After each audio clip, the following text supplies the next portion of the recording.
goeie te hanteer, maar in 'n kwessie van nou time, in die gaan dit vandag aan. So as ek nou moet terugdink, dan moet ek sê, Here, jammer dat ek nie baie langer op my knie gebly het.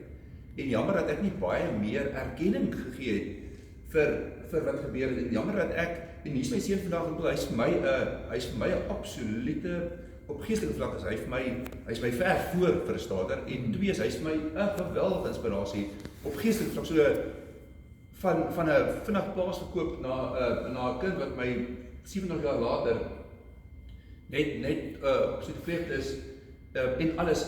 So ek wil klaar maak met dit. Vertel hulle die kort weergawe van toe hy gaan toer het in die wêreld en wat Nee, dit is so hy maak met ek dit ook nou, so met sy liefde vir die Here het hy pad gevat en hy maar ook natuurlik, so ook in sy lewe daar natuurlik 'n ding gebeur wat hy toe hy nou terug is, so in sy liefde vir die Here het hy toe nou blootgestel gewees aan 'n groep wat so parallel hardloop met wat ons hier so doen is, maar hy is van die pad af. So ons moes toe nou bid vir hom en ons moes regtig hakke in kap om hom daardeur te kry, maar dit het gebeur. Ek het in my geestelike pad kan ek net vir sê, so noem jy net vir as ek vinnig dinge het ek is uit ons kerk uit deur geestelike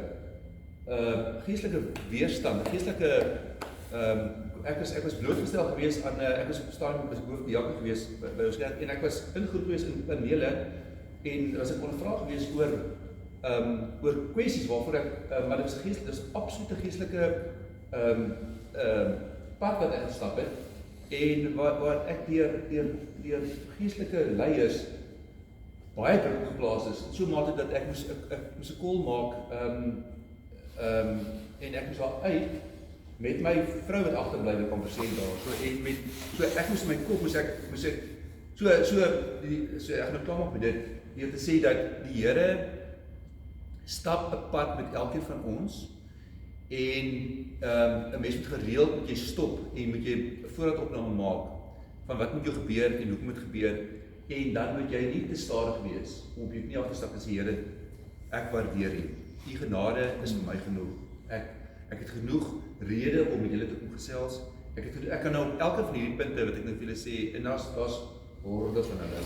Is baie kan jy mens gaan stil staan en jy kan sê, kom ons reflekteer en ons gee die Here al die dank en ons doen dit soos wat dit hoort. Nie net 'n vinnige flitsende skietgebed, dankie Here nie, maar Here, U is my hartklop, U is my gesondheid, U is my alles.